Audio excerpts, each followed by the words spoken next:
ಸೀತಾ ಮತ್ತು ಹಳ್ಳಿಯ ಮಹಿಳೆಯರು ಆಲದ ಮರದ ಕೆಳಗೆ ಕುಳಿತು ಹಬ್ಬದ ಸಿದ್ಧತೆಯ ಬಗ್ಗೆ ಮಾತನಾಡುತ್ತಿದ್ದಾರೆ. ರಾಮು ದೂರದಿಂದ ಬರುವನು.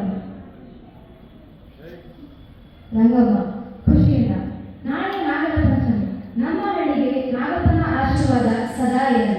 ಈ ವರ್ಷ ಬೆಳೆ ಚೆನ್ನಾಗಿ ಬರಲಿ ಅಂತ ಪ್ರಾರ್ಥಿಸೋಣ. ಸೀತಾ ಹೌದು ರಂಗಮ್ಮ, ಇವತ್ತು ಉಪವಾಸ ಮಾಡಿ ಊಟಕ್ಕೆ ಹಾಲೆರೆದು ನಾಗಪ್ಪನ ಪೂಜೆ ಮಾಡಬೇಕು. ರಾಮು ನಗುತ್ತಾ, ಹಾಲು ಹಾಕ್ತಿಲ್ಲ, ಹಾವುಗಳಿಗೆ ವಿಷ ಗೊತ್ತಾ? ಅವು ಹಾಲು ಕುಡಿಯಲ್ಲ, ಸುಮ್ಮನೆ ಹಾಲು ವೇಸ್ಟ್ ಮಾಡೋದು. ಆ ಹಾಲನ್ನು ಮಕ್ಕಳಿಗೂ ಅಥವಾ ಬಡವರಿಗೂ ಕೊಡಬಹುದಲ್ಲ. ರಂಗಮ್ಮ ಎಲ್ಲ ರಾಮು, ಏನಿದು ಮಾತು? ನಾಗಪ್ಪ ಅಂದ್ರೆ ಬರೀ ಹಾವು ಅಂತ ಅಂದುಕೊಂಡಿದ್ದೀಯಾ? ಅವನು ನಮ್ಮ ಹೊಲಗಳನ್ನು ಇಲಿ ಹೆಗ್ಗಣಗಳಿಂದ ರಕ್ಷಿಸುವ ದೇವರು. ಅವನಿಗೆ ಹಾಲು ಅರ್ಪಿಸುವುದು ನಮ್ಮ ಭಕ್ತಿ, ನಮ್ಮ ಸಂಪ್ರದಾಯ.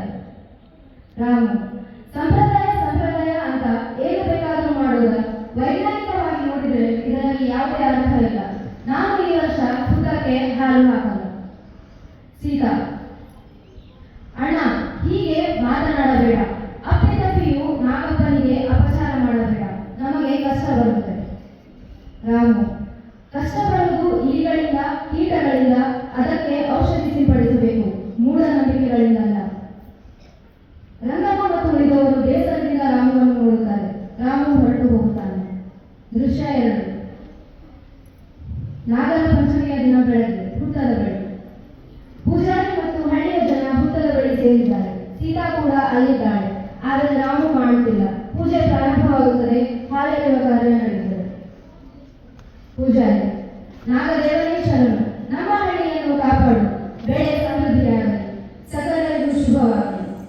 ಜನರು ಭಕ್ತಿಯಿಂದ ಹಾಲೆರೆಯುತ್ತಾರೆ, ಪ್ರಾರ್ಥಿಸುತ್ತಾರೆ. ಅಷ್ಟರಲ್ಲಿ ರಾಮು ಆತುರದಿಂದ ಓಡಿ ಬರುತ್ತಾನೆ. ರಾಮು ರಂಗಮ್ಮ, ಪೂಜಾರಿಯವರೇ, ನನ್ನ ಹೊಲದಲ್ಲಿ ದೊಡ್ಡ ಹಾವು ಬಂದು ನಿಂತಿದೆ. ಅದು ಅಲ್ಲಿಂದ ಕದಲುತ್ತಿಲ್ಲ.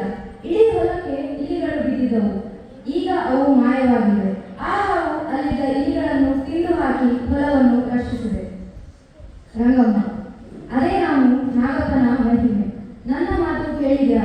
ರಾಮು ಪಶ್ಚಾತ್ತಾಪದಿಂದ, ಹೌದು ರಂಗಮ್ಮ, ನಾನು ತಪ್ಪು ಮಾಡಿದೆ. ನಾಗಪ್ಪ ಅಂದ್ರೆ ಬರೀ ಹಾವು ಅಂತ ಅಂದುಕೊಂಡಿದ್ದೆ. ಅವನು ನಮ್ಮ ಭೂಮಿಗೆ ನಿಜವಾಗಿಯೂ ರಕ್ಷಕ. ಅವನು ನಮ್ಮ ಮಿತ್ರ. ಪೂಜಾರಿ ರಾಮನ ಭುಜ ತಟ್ಟುತ್ತ, ನಾಗಪ್ಪ ಕೇವಲ ಭಯದ ಸಂಕೇತವಲ್ಲ, ಅದು ಭೂಮಿಯ ಸಮತೋಲನ, ಪರಿಸರದ ರಕ್ಷಕ.